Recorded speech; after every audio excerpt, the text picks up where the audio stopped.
Alright, welcome to Scroll 40. Can you believe we've done 40 of these? That shit is wild. Unc really building a whole universe out here. Before we even dive in, if you haven't already, make sure you follow the podcast wherever you're listening. Don't play with me. That shit helps me more than you know. Hit follow so we can keep DeepFriedLogic expanding like the Marvel Cinematic Universe. Except nigga, we ain't got no writers. So yeah, I'm on a walk, and let me tell you, bruh, I just dodged a leaf. A leaf. I'm too damn big to be jumping sideways from leaves, but the way the wind kicked it, it looked like some critter was coming to bite my ankles. I ain't gonna be the one that gets kidnapped by a leaf demon. Nope. Anyway, let me rewind and tell you about this weekend, because it was chaotic in a good way. Friday night, my boy had a birthday, so we hit this black bar/club. Bottle girls, sparklers, whistles, environment loud as hell. This thick bottle girl kept walking past us with that ass looking like a Thanksgiving ham. I ain't gonna lie, I wanted to take a bite. But I went in there with the mindset of, I'm not even trying to get on no women tonight. I'm here to celebrate my brother. And I stuck to it. But sometimes all a man needs is female eye contact to feel like a king. And I was catching eye contact left and right, so yeah, serotonin moment. And the wild part is this. I'm still not fully confident because I got these braces in, but even then, I know I'm capable of delivering the goods. Ain't no insecurity that deep.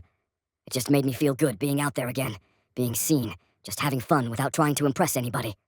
But to be real, I almost didn't even go, because earlier that day at work I was cooked. You ever have one of those days where everything is peaceful until the last 15 minutes? And the devil clocks in at 6:45?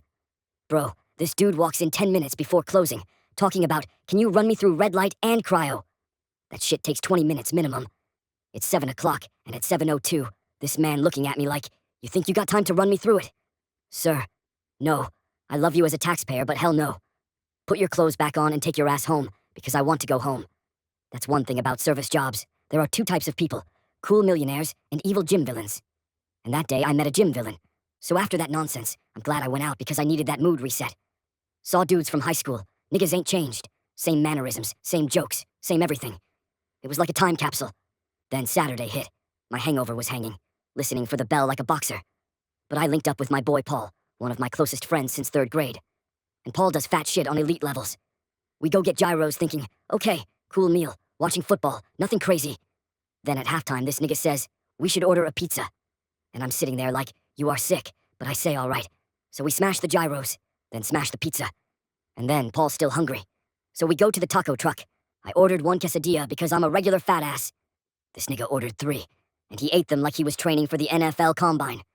You gotta see Paul eat to believe it. But the best part wasn't even the food, it was the talking. Because Paul really watches DeepFriedLogic. He has followed this shit from Scroll 1. And hearing him talk about the potential, hearing him say how excited he gets when DFL pops up on his feed, that was surreal. It felt weird and cool at the same time, because someone from my real life sees how my mind works. He's basically reading my diary.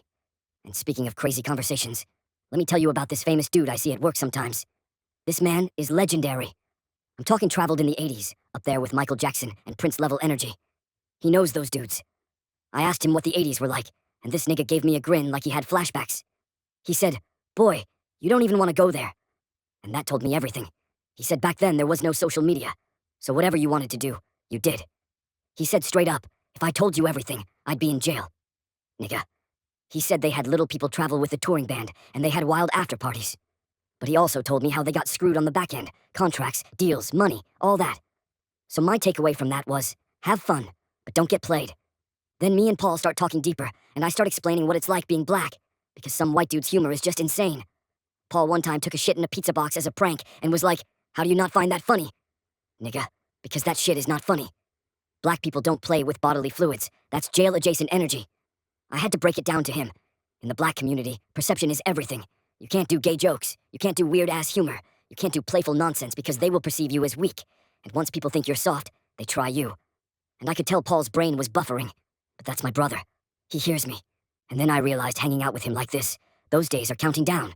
Because he got a baby coming in May. And I'm happy for him. But I also feel our lives shifting. And I'm drifting from my other white friend because bro brings his girl everywhere. Nothing against her, but some conversations are not co-ed. Sometimes the bro talk gotta be just the bros. Today I hit the gym, trying to get back right because my birthday is next month and that birthday pic got a hit. But let me tell y'all something that's been annoying me. Y'all want a face reveal so damn bad. And I get it, curiosity is natural. But I gotta protect the brand. The anonymous AI voice is literally what makes this thing unique. It removes bias. It makes you focus on ideas, not appearances. And most importantly, I haven't made a bag from this yet. So why would I blow the mystique early? I'll reveal my face one day. But not until this brand is in a position where the reveal makes sense. Everything is about timing. Now let's talk about something that's stressing me. Wristbands. Nigga, I haven't sold one in like 5 days. That shit hurts my spirit. But that's entrepreneurship. Sometimes you think you got something figured out, then reality smacks you. I ain't quitting though. It just means I need to learn marketing better. And then I start thinking about LA. I know people want me there, and I know eventually that's where I need to be.